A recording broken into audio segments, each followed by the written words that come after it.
Jawab dah. Nama aku Putri Anugrah. Ini tugas UTS Islam Nusantara dengan dosen pengampu Bapak Rosadi SMI. Mari kita lanjut ke videonya. Syuk!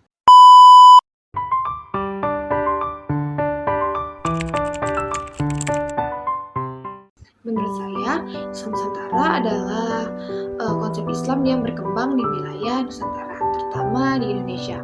Konsep ini menunjukkan cara Islam diadaptasi dan dihayati secara unik dalam konteks budaya lokal. Beberapa ciri Islam Nusantara itu melibatkan sikap toleransi, inklusivitas, dan harmoni antar umat beragama. Penganut Islam Nusantara menekankan nilai-nilai universal Islam seiring dengan tradisi lokal, menciptakan suatu pemahaman Islam yang berakar dalam keberagaman budaya Indonesia.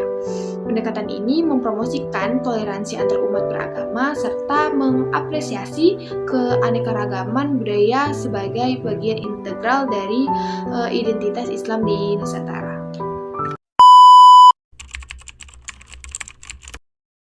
Di pertanyaan kedua, dasar epistemologi itu utamanya terletak pada dua sumber utama, yakni Al-Quran dan Hadis.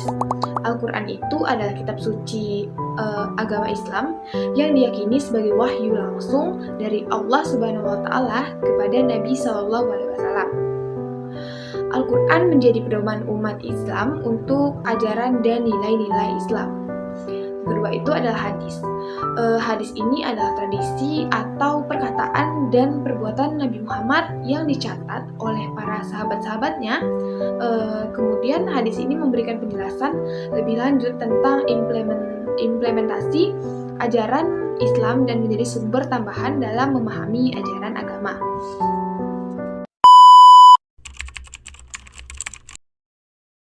Beberapa alasan umum yang mungkin menjadi dasar penolakan tersebut meliputi pemahaman agama, persepsi politik, ketidaksetujuan ideologis, dan ketidakpahaman atau stereotip.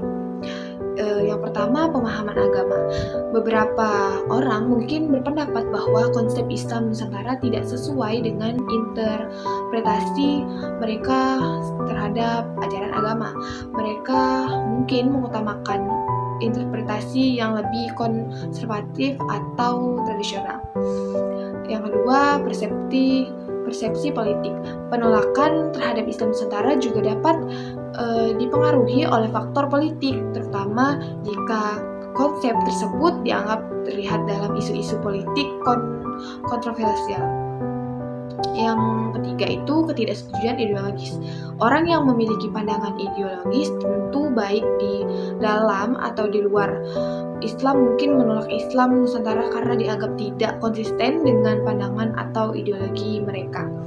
Yang keempat itu ketidakpahaman atau stereotip.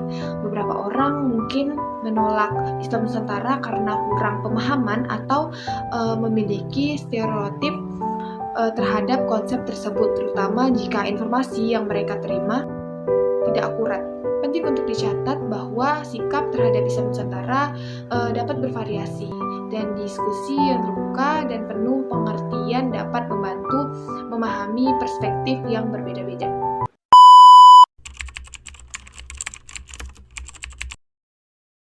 Menurut saya, Islam Nusantara itu pasti bisa membangun semangat toleransi kepada seluruh umat beragama.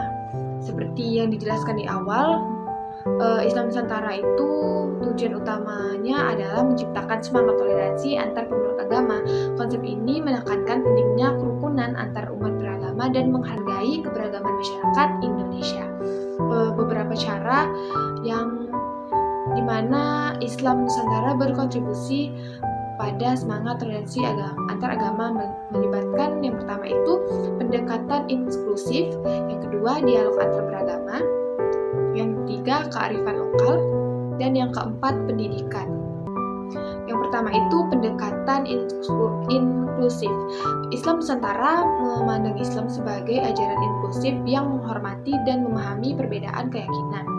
Ini menciptakan dasar untuk mengembangkan sikap terbuka terhadap pemeluk agama lain. Yang kedua itu dialog antar beragama. Dibutuhkannya dialog antar beragama ini agar kita kita saling pengertian untuk mengatasi perbedaan dan membangun jembatan komunikasi antar umat beragama. Yang ketiga itu kearifan lokal, mengakui dan menghargai keberagaman budaya dan tradisi lokal dalam konteks Islam dan menciptakan kerangka yang mempromosikan toleransi. Dan yang keempat, diperlukannya pendidikan itu agar menekankan pentingnya pendidikan sebagai sarana untuk memahami nilai-nilai universal dan keberagaman agama yang dapat membentuk dasar pemahaman yang lebih baik. Namun, perlu diingat juga bahwa penerapan Islam Nusantara dapat bervariasi di antara komunitas dan individu. Meskipun demikian, banyak penganut Islam Nusantara yang aktif berkontribusi pada upaya menciptakan masyarakat yang lebih toleran dan harmonis di Indonesia. Akhirnya selesai juga jawaban UTS saya. Semoga Bapak pengampu puas dengan jawaban dari saya. Saya mau tidur dulu ya Pak ya. Saya akhiri videonya sampai sini. Ya Allah, semoga nilai saya dapat A ya Allah. Amin. Wassalamualaikum warahmatullahi wabarakatuh.